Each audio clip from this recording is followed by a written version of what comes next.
Hello and welcome to another week of The Parenting Business, the podcast for parents and business owners, and just where myself and Ben chat about all the stresses, strains, the shit, the highs, the lows, the amazing perks of being a business owner and a parent, and just generally witter on.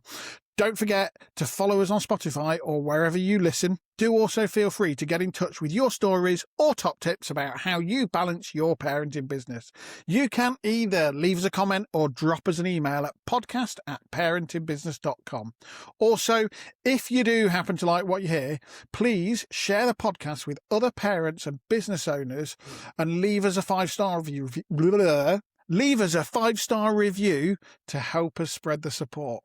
And with that, let's get on with this week's show. How'd you cock that intro up? You've been reading it, the same script, for 4 months, haven't you? Nah, roughly. I'm making up. I was just trying to go too quick.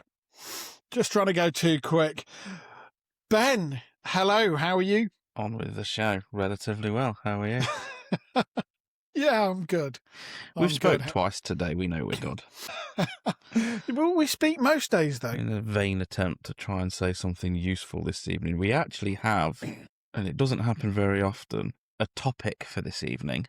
We do. As well as points in which to go through, so it's not quite the random jugular mess that we were left with last week.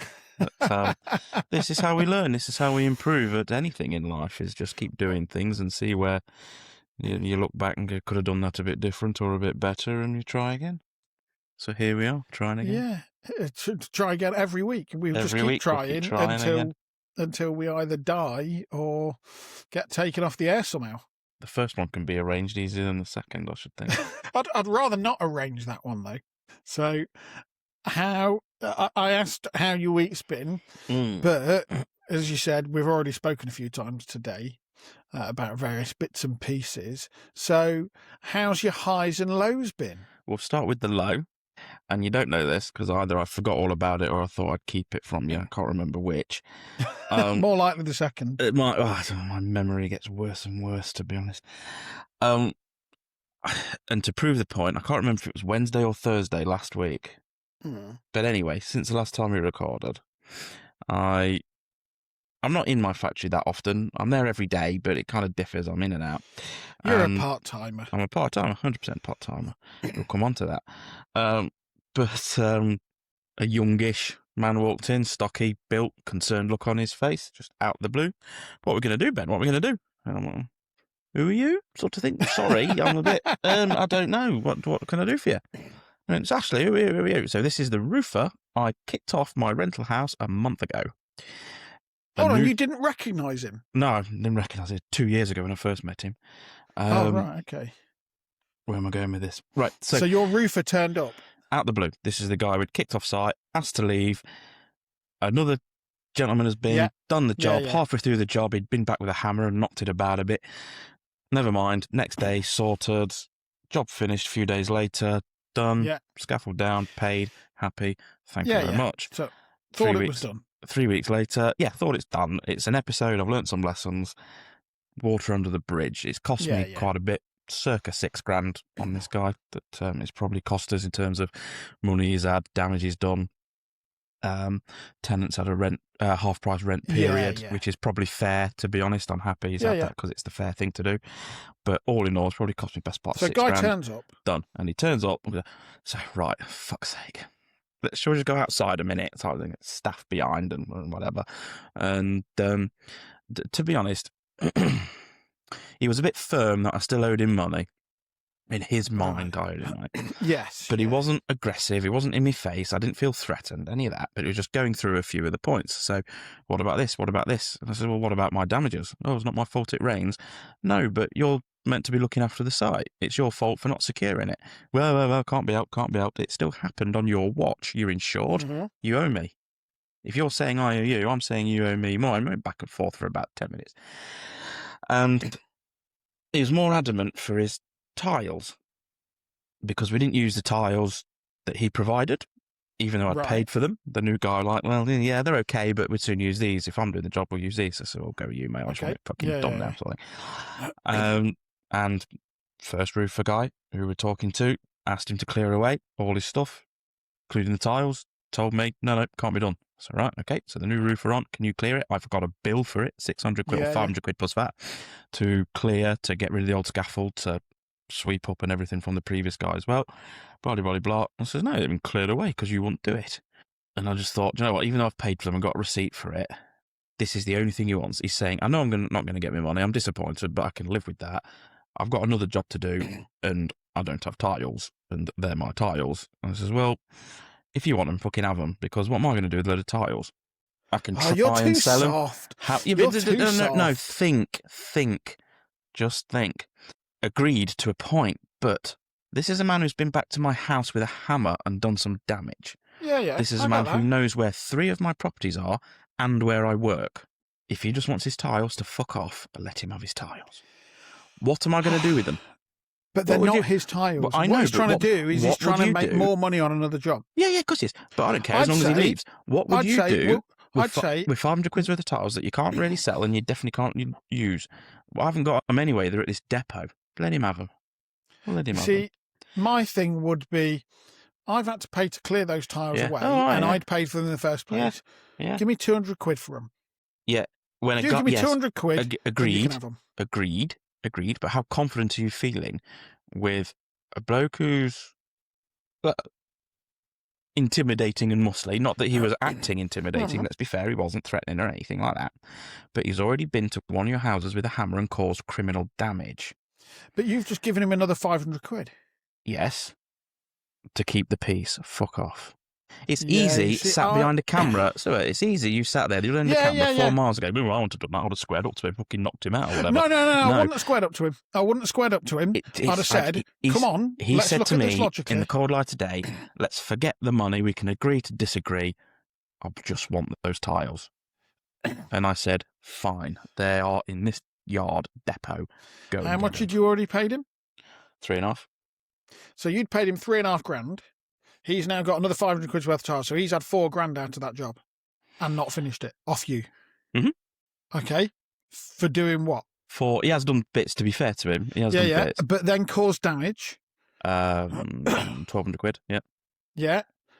Then you've had to pay to have the scaffold taken down. 600 quid for that and the clearing. Oh no, I'm with you, but think rationally. I've got something that I'm not going to get a penny for anyway, and I've got a guy here who's unpredictable, likes kicking off, and I've got 3 kids upstairs. Let him have his fucking tiles. Bye-bye. I think that's my low. Yeah, I understand why you did what you did. It has put me on edge. It has put me on edge a little bit, because since then I've spoke to the lawyers about if he comes after me again, he's clearly not going away. This is what we're going to do. I've got my line of attack, my defence, my evidence, all my ducks in a row to put a claim in for 6 grand. But again, what if I win? What happens then to a guy whose ego's bruised and he's already done criminal damage? What happens then? I could win and then get a brick through the window. So effectively, intimidation wins with you. Fuck off, I just made that public. But doesn't it with you? No. So you've got a little girl upstairs and a contractor wants to come and shove a brick through the window just to prove a point. That's fine. It's not fine. No. What I'm saying, life, man. No, what I'm saying is, I've got cameras. I'll make sure that contractor's fully aware, and I will make the police aware as well. I've got this is the neighbour's cameras. Got him on camera. And that's what I mean. I would make the police aware. Have you had any interaction with the local police force, and they've actually done anything?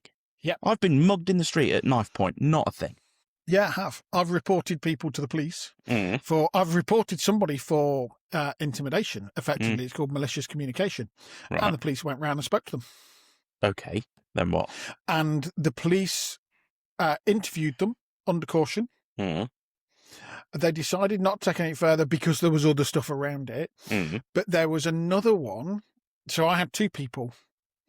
There was another one that the police went round, malicious communication. They said, look, what do you want to do? Do you want us to offer a caution?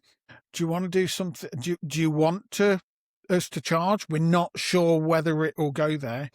Or do you want us to do, what do they call it? Basically, this person had to write and sign and give to the police a letter of apology and admission that they shouldn't have done it. And they were then told, this now sits on a file. If you do anything again, you will be arrested. So, yeah, they do stuff. Yeah, I've not seen it.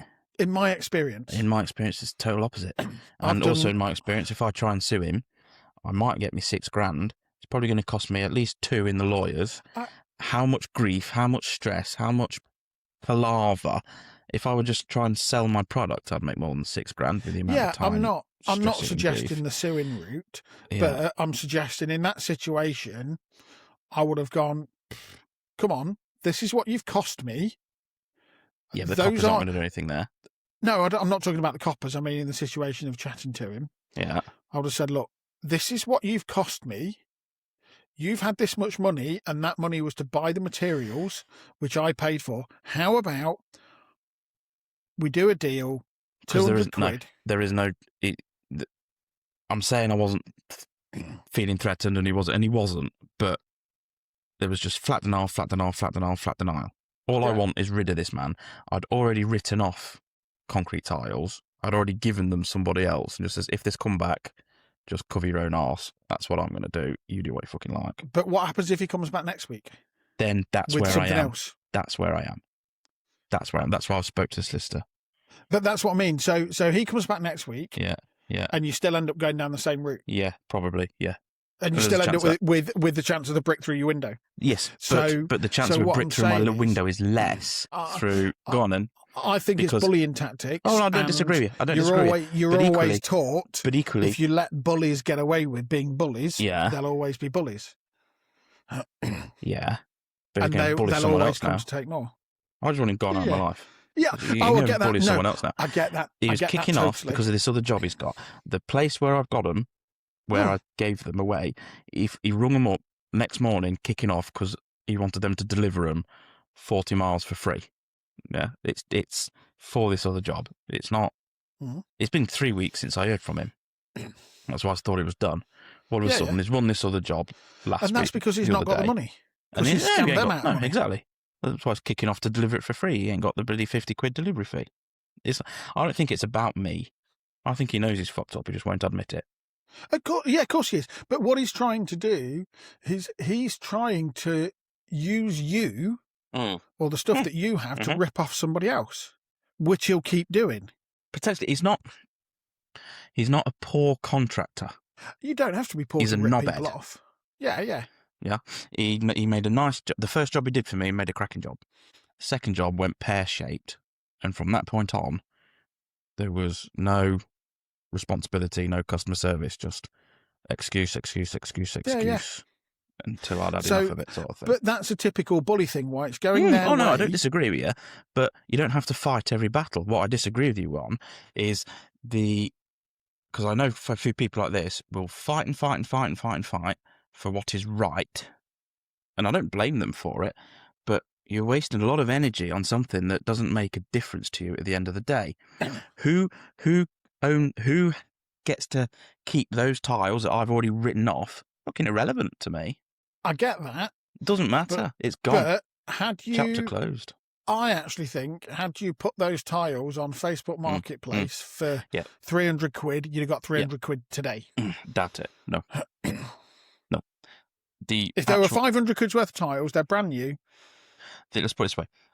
3 roofing companies all said, not interested, because I don't know when I'm going to use them. I understand that. There's not a standard tile for every house. It's different for every job. So they don't know when they're going to use them. They've got to store them. They've got to fuck around. Not worth it. No. And when a few people told me that, you think, well, how much effort have I got? Plus, I've got to transport them. There's 2 pallets worth there. There's a good couple of tons, perhaps. I've got to pay to transport them. My argument with that would be there'll be somebody doing their own outbuilding or whatever that just wants some cheap tiles, but has probably got a wagon to put them in. At the minute, they are sat on a pavement in the middle of Sneinton in everybody's way. I thought they were sat in a yard. They are now. At the time of the decision of what to do with them, They're on the public highway and they're my responsibility. Yeah, but if they were sat in the... What I mean is if they were sat in the yard, if you'd paid the guys 500 quid to take them away... No, I didn't pay them anything to take them away. It was just fucking have them. It was going to cost me about 60, 70 quid to transport them somewhere. And then when I've sold them, it's going to be the same again, or maybe that's the buyer's responsibility. I thought you paid 500 quid to get rid of them. No. To tidy up and get rid of the tiles. They're worth 500 quid. Oh, I did. No. But okay. I paid 500 quid to get rid of the old scaffolding. Yeah. The tiles. All the shit that the first guy had ripped out because he took a load of tiles down, a load of woodwork down. That was just chucked in the garden. And there was something else. There were three things. There was something else. So the tiles were sat in this other roofer's yard? Now they are. Yeah, that's what I mean. So if at that point you'd gone, right, I'm going to bang those on eBay, can you just hold them for a week or so? No, because I reckon they'll be gone. Storage charge. Storage charge per week. How long is it going to be? Don't know. But they've been in there how long anyway? 4 days at this point. Oh, we only cleared them... last week. Friday. Oh, we only cleared them last week. We cleared them like Thursday, Friday, and this guy was round on the Wednesday. I wish he hadn't cleared them because he would have gone and picked them up from there. Yeah, But at the point, at that time, I didn't know that. I just need them gone. I've got a tenant moaning because they're in the way. Quite rightly moaning that they're in the way. I'm slightly in two minds, but I understand why you did what you did. I think the safer option is, well, if you're not kicking off for money anymore, you're arguing your point, but you're saying you're happy to let it go, and you just want some tiles, which I don't have access to anyway. I soon could if I wanted, but I don't have access to anyway. Take them and fuck off. Some lessons learned. Let me move on in life. Anyway, that's 17 minutes on my low. I'm going to cry, Kate. Just arguing the point of... Not necessarily, because you keep talking about timings, and I keep telling you not to because it changes in edit. Yeah. So yeah, you're right. There are other ways I could have played it. Somebody who was more happy for the argument and the confrontation might have played it differently. If I had a buyer lined up, I might have played it differently. If I had a use for them lined up, I might have played it differently. I didn't. I've already written them off. Focus on the day job. More important. Do you know the arses? I probably would have had them off you because I need to re-roof mine.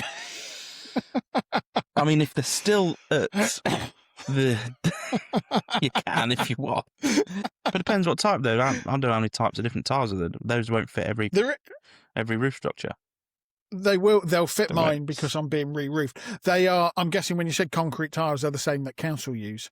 Probably, I don't know. They're the cheapy ones that council use, which is what most of the properties around here are done in anyway. Yeah. So my tiles all need changing because they don't last that long. Well, like 30, mine have probably been on. Like Mine have probably been on since the house was built. Because mine are on old rosaries.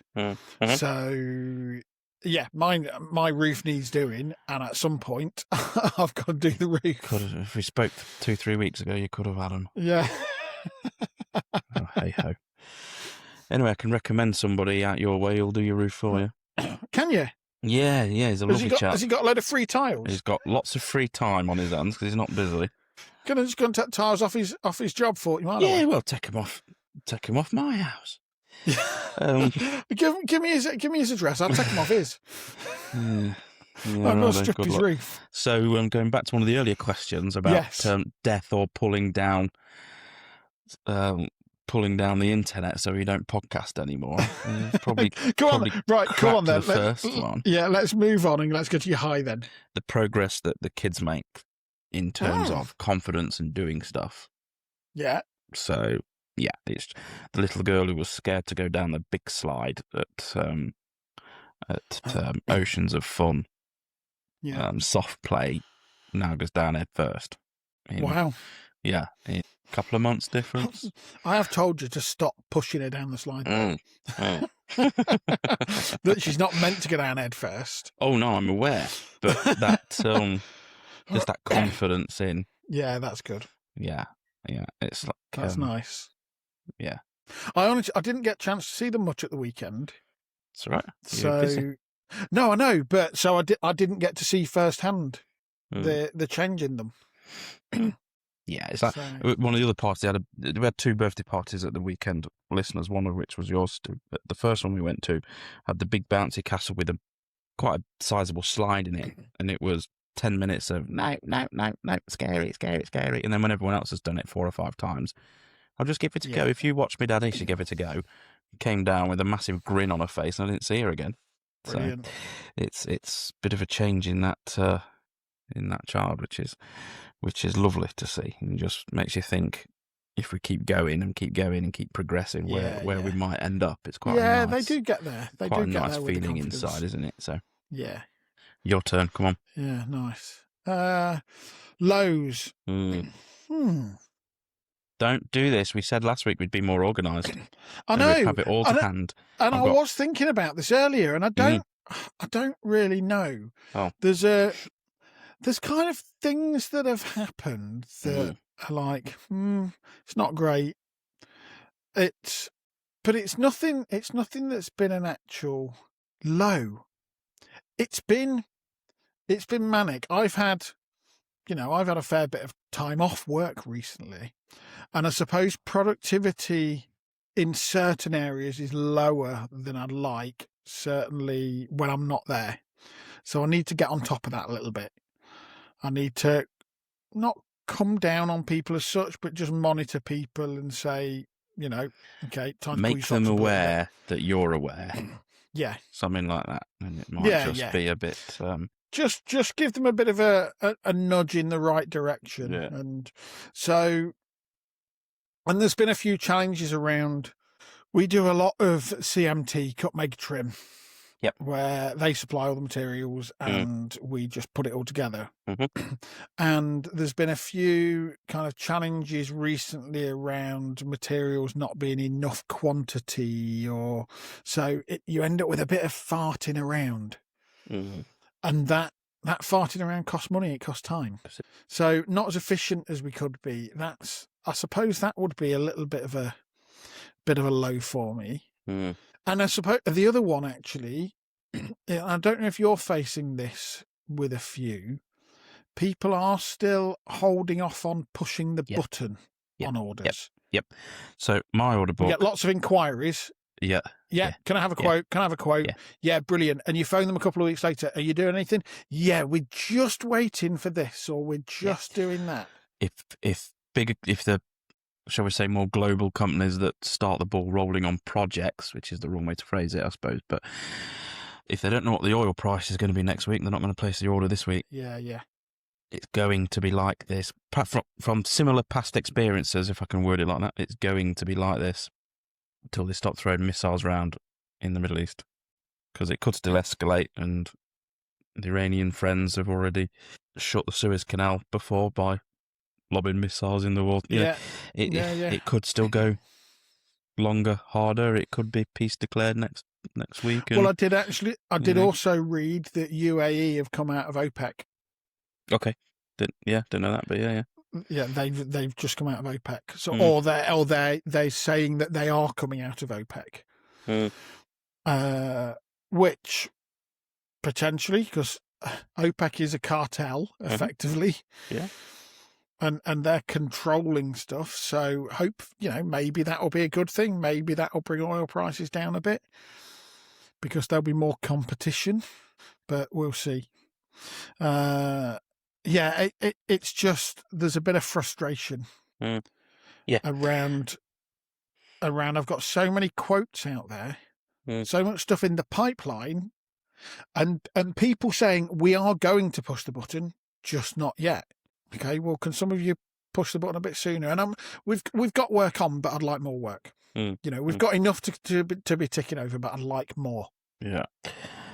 I mean, we've got a reasonable amount. We're happy in terms of the amount of work we've got on in pound sterling, but the slightly worrying thing is it's a couple of sizable orders as opposed to the amount of orders coming through, if that makes sense.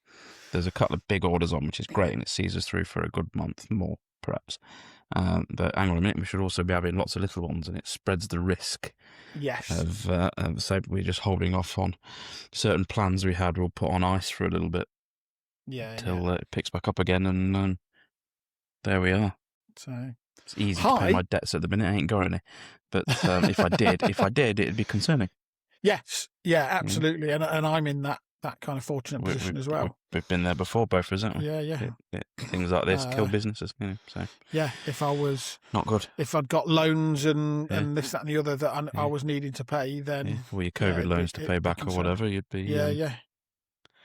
So I do feel for companies at the minute. There we go. Hi. There's been a lot actually. Show off. So daughter's birthday, which was probably one of the most stressful things. It's the most stressed I've ever seen you. Yeah. It was pretty freaking stressful. I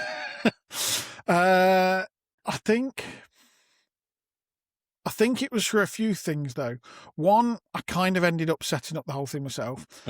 Just a miscalculation in timings by family members that meant that they suddenly realised they weren't arriving until the exact start time of the party when they were meant to be there half an hour before to help me set up. So I ended up trying to set up bouncy castle, slushy machine, decorations, and food, tables, chairs, everything, music, all by myself in the space of 35 minutes. And blowing up balloons and I had parents arriving slightly early.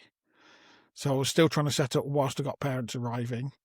So that was pretty stressful. And then it was stressful during it because it's kind of, with it only being me, there was people there that I didn't know the parents. I didn't know them. I didn't know the names of some of the children. I knew all the names of everyone attending, but I hadn't got a face to the name. Who was who? Yeah. Who was who, and who belonged to who. So that was a little bit challenging because I was trying to control my anxiety, to be all honest. I got completely thrown out by people that were helping me setting up being later than planned. And I was really fortunate my partner was there. She was a godsend because she took charge of my daughter, got her ready because my daughter wanted to go dressed as Rumi, wanted the hair doing, and that was an epic. But she handled that so I could just literally run around trying to get all the other stuff done. And it kind of came and it went. But my anxiety levels were then high until the next day. Until the next day, and they've only just started to come down, and we're 4 days later. You put a lot of pressure on yourself. Yeah, as an outsider, I was in the room, but you could sort of see you feeling the pressure, but you put it on yourself. But I completely get it because you are. I'm not good at picking my words, as regular listeners will know. You are like parent number 2, so you have to make the best impression because, like you say, you don't know many other parents. Yeah. You're not at the school gate as often as a former partner is. You get less time with summer than what you would like, so you want to maximise the day, the event, the party, the do. Yeah. It's got to be the best it can be, mainly for your daughter there, but also other parents look at you and you might make a few friends, and have a good impression. So you are, I don't want to say liked. I mean, no one's that daft to like you, are they? But they might respect you as what they're doing and understand a bit, and the two sides to every story, because they might only hear the one side. There's two sides. Listeners to this show hear your side. You really don't get the other perspectives. So there's an element of that, and you did well, I think. So pat yourself on the back. Thank you. That I appreciate that. Let's the viewers watch you look like a spastic and try and pat yourself on the back. Pat yourself on the back. It's hard, isn't it? No, but all jokes aside, I think you did quite well there, mate. So you're a lot to be proud of. I did really feel the pressure. It's exactly for that reason. Yeah. When you're the dad in a relationship, when you are, dads are often, I would love to have so much more time with my daughter. Of course. And I would love to be more present in her life. And it's a bit of a strange one because I've seen things around this before. Dads are often seen as, oh, well, you're the secondary parent. Well, I don't want to be. I've never wanted to be No. the secondary parent. No. But also, I get it also for mums from that perception that when a dad's out with the children or child, it's seen as, oh, look at dad stepping up. Mhm. When mum Yeah. might be doing a lot more normally. So it was, I was feeling on show. I was feeling like I was being judged. Which, even though I possibly wasn't. No, I think you were. I think that's life. It's a sad fact of life. People don't think. Thinking and trying to understand is hard. So instead of that, we're going to judge each other. So, well, I would have been judged there. How's my parenting, even though nobody knows me? You know what I mean? It's what we kind of do as human beings, and we shouldn't, but we all do it. Yeah. I do it. And just catch yourself. Who's that? What's he doing like that for? Blah, blah, blah. Okay. And then it's not necessarily a massive negative, but there's an element of, you let your kids run around like that and bash into other kids and not saying anything. Yeah. We did it at your. And the other thing I'm going to mention, and I know there's 2 or 3 mothers who listen to this. I'm going to make you all jump for joy with this one. An amazing dad is on par with an average mum a lot of the time. Some of the stuff that amazing dads get praised for is run-of-the-mill stuff for a bang average mother. And I think that's what I was kind of saying. Sometimes, people see a dad out with their child and go, oh, look at him, giving mum a break or this, that, and the other. Yeah. But I would agree and I would disagree with that. Because I think dads can be just as amazing and can be more amazing than some mums. I don't think it's about gender. I think now in the sort of relationship you're in, you're in a very happily married relationship, supportive, and you say yourself, yeah, my wife does an amazing job and, I'd like to do more, but I'm also trying to do work and I'm trying to do this and that, and your wife's doing that in addition to the days that she's working and, or working in paid employment rather than working as being a mother. And yes, being an amazing dad when you have a wife like yours is probably as good as her being average. But I think there's a lot of dads out there as well, and not taking away from any of the mums out there, but I think there is also the reverse out there. It's just maybe not as common. I think that could be rephrased to parent 1 and parent 2, as in one's more an emotional rock than the other, perhaps. Probably rephrase that to parents 1 and 2, but yeah. I don't think 99 times out of 100 it's the maternal. Yeah. And is the parent A or 1 or whatever you want to call it. But so yeah, I get that in terms of you have to have put on a good show. Yeah. And it's memories for you, memories for the kids. So absolutely. What I did work out though is that parties theoretically now get easier because as they get older, it becomes less people and something more structured. So next year might be, you can take 5 of your friends to a trampoline park. There was a lot of kids at yours. There was a lot of kids. Interestingly, and I made a slight cock up with this. So I put an RSVP on. Yep. I didn't put a date on it. Okay. For people to RSVP by, which wasn't too much of an issue, but I did have 2 children and their dad turn up who hadn't RSVP'd, and I wasn't expected to come. And sorry about that. No, it wasn't you. And that was, do you know the funny thing was? Well, not the funny thing. I'd seen that dad that morning and he hadn't mentioned it to me. Yeah, we don't know who you are. Yeah, he does. Oh, you know this one. You know who's who on this one. So we have, between myself and my ex-partner, my daughter's mum, we currently have supported handovers through a third party. Okay. He was the third party on the morning of her birthday and when I said, see you then, he didn't say, yeah, I'll see you later, as if he was coming. So when he walked through the door, and he is friends with my daughter's mum, and he does the supported, or some of the supported handovers that she arranges, because I have to arrange some as well. And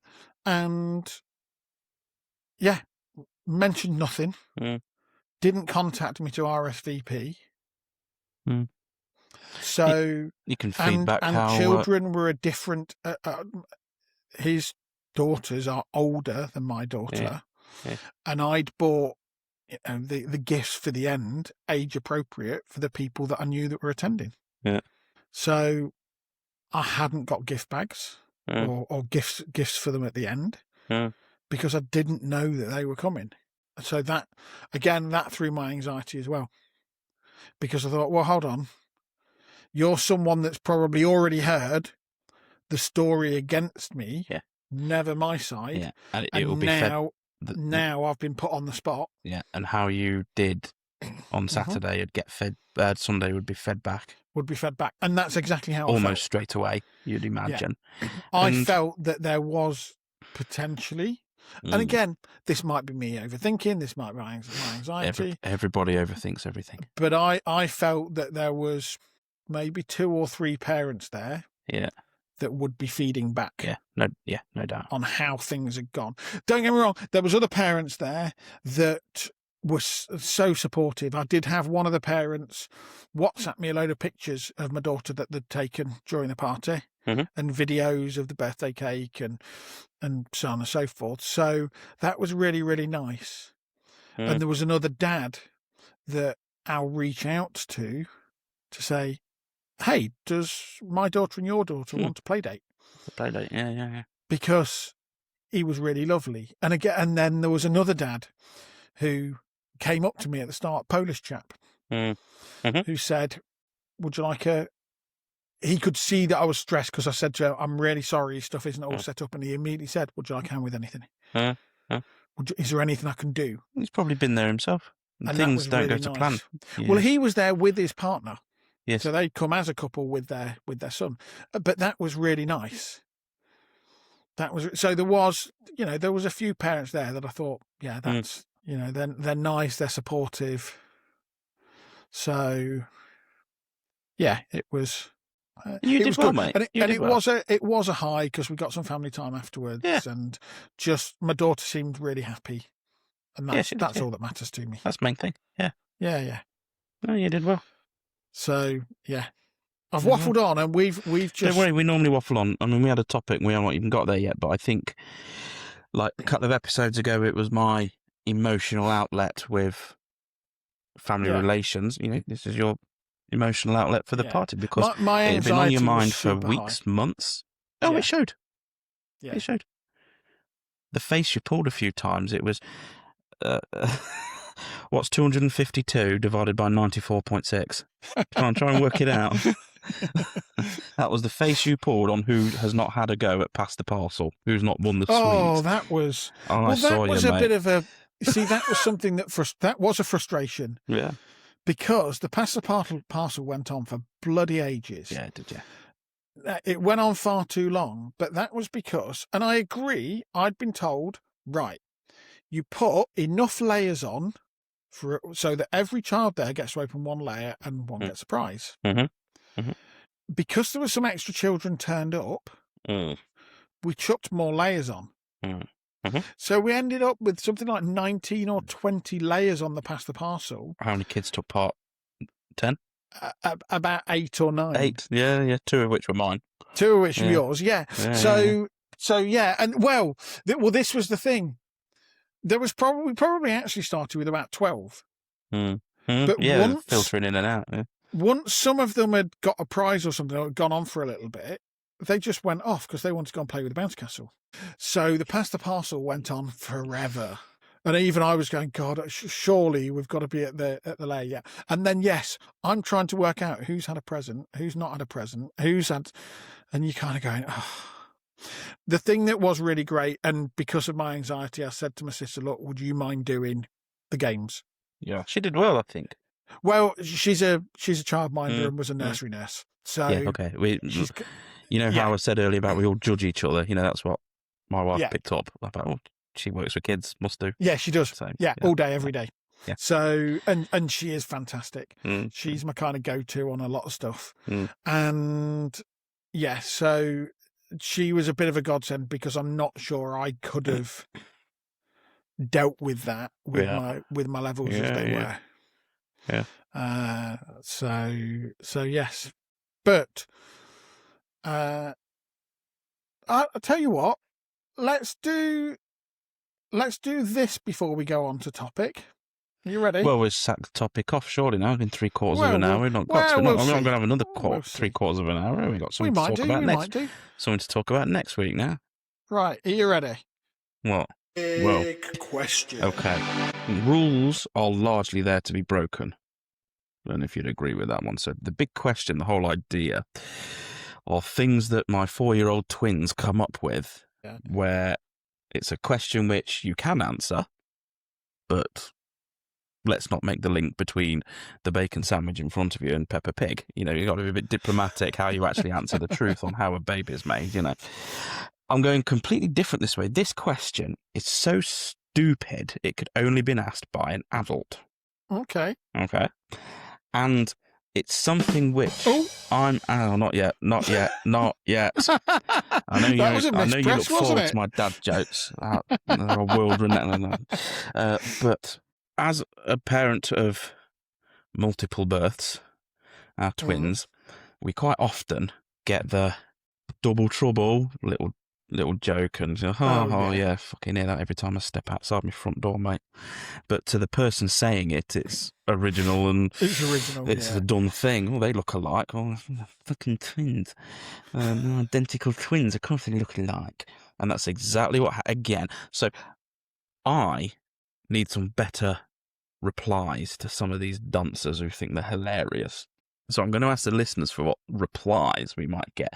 But the question that came from an adult, are they twins? We get that a lot, right? Of course they're twins. Yes, they are. We get that quite a lot. We're used to that one. Oh, yeah. But they aren't identical. They're almost identical, but they're not identical. They are scientifically identical, but you can tell the difference. Yeah. With mine, you totally can. Yeah. But the identical twinsness scientifically is same egg split. Yeah. We had something called restrictive growth syndrome. So one twin had 3/4 of the percent of the other quarter. I still have one twin a little bit smaller, a little bit thinner than the other 4 years on. Anyway, so the question came in from an adult in the supermarket. Are they twins? Yes. The follow-up question, are they both yours? Oh, for fuck's sake. How much of a dunce do you have to be? Are they both yours? Of course they're both fucking mine. They're twins. Not bad. That's about 40 pence for Mark there, isn't it? But fuck's sake. I mean, I think of the perfect response to some of these things like half an hour later. I mean, this one, absolutely lost for words. Are they both yours? Well, of course they're fucking both mine. They're identical twins. Not bad. A couple more on my tally chart. I mean, I couldn't have a question from my 4-year-old this week, could I? After that, No.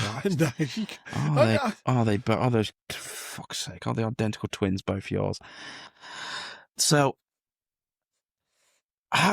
listeners write in? Am I boring you? Listeners write in. How do you respond to things like that?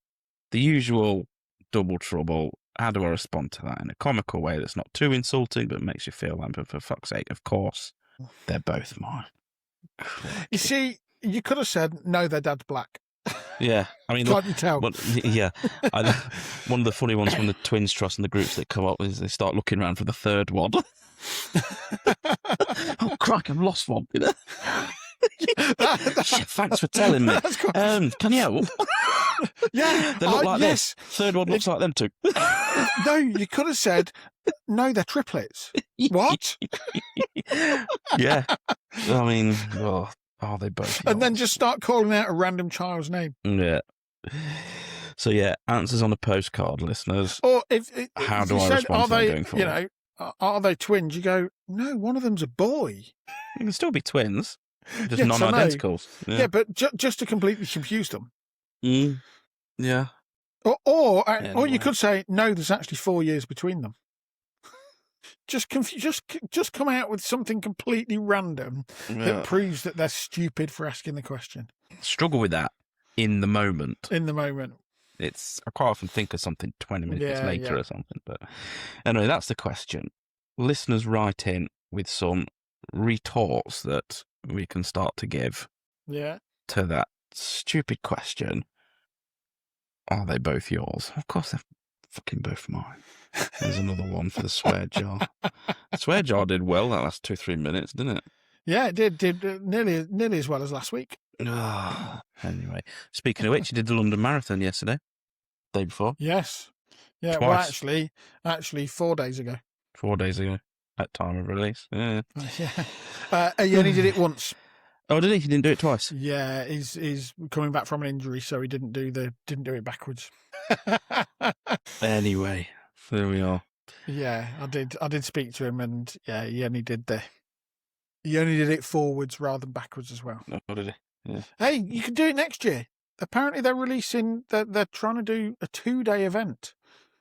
That's not, you can take 2 days to do it. Oh, I might need it. Fills me out then. I need 2 days for me to do it. That's it. They're going to do 2 marathons so that they can have twice the number of entries. So there you go. Sign yourself up. You want to hear a joke? Oh, go on then. Of course he wants to hear a joke. I lost my jokes. I've got a few, actually. I'll just rattle a couple off. Okay. I had a horse move in next door. Okay. It's my new neighbour. Oh dear, oh dear. With that, I wish you adieu. Is that it? You're just going to end? Well, I've got to end the show. Yeah, we'll end the show on an absolutely shit dad joke. All right. Why did the teabag go to the police station? Reported his mugging. There we go. Good night, viewers. That one was worse, wasn't it, to be fair? Yeah. Go on then. Before we go, what's the plans for the week? We get christening this weekend. Oh, yeah. That'd be nice. Sunday. Nice. It's bank holiday, so a bit of family coming down. We'll spend the Monday with a bit of family after the day. Saturday's the usual. Who's christening? Is it? It's not all your. Three. All 3 of yours will be. All 3. Oh, fantastic! Get them dunked at the same time. Done, yeah, efficient, fantastic. Bam. Oh, so it's christening for them. Oh, brilliant. Nice. So, yeah, it's something to look forward to. A bit of an excuse to get the family together, and yeah. One more thing in life that we do ticked off the list, and girls are quite excited about it. So where are you going? Waterworld at Stoke. Chuck them down the slide. And chuck the vicar after them. Yeah, got it in one. Yeah, I did see during COVID. There's vicars on, and they've got the pictures on the social media. They'd put holy water in a water pistol.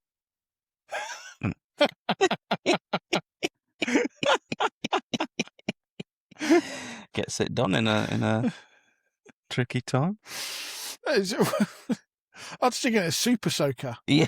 Just get them all to line up in front of you and just work along. Yeah. I'll tell you what we can do, and I'm flying off the cuff here, but I think you'll be all right with this, and you'll edit me out if not. So we had a topic for today that we've completely missed, and we'll roll it over for next time, perhaps. This could be a good one for get some stories from the listeners on. What, those the topic? Those of us that employ staff, which will be a fair few, I should think. Well, as the podcast is aimed at business owners and managers, exactly. A fair few should have staff. I would guess that most will have staff. What stories do you have about your staff's work ethic? And next time we record a show, we'll read them out. Next week's show, I think we've got a guest on. We are going international. Yeah. We spoke to a Finnish woman in Spain. But the show after that, the topic of the day, if we don't babble on about other stuff like we have tonight, work ethic of your staff. How to get the most out of them. How do you get the most out of them? Tell us some stories, because fucking hell, we've all got them, haven't we? Crikey. Well, yeah, and if you have got any stories, don't forget you can either leave us a comment or email us on podcast@parentingbusiness.com. So send them in.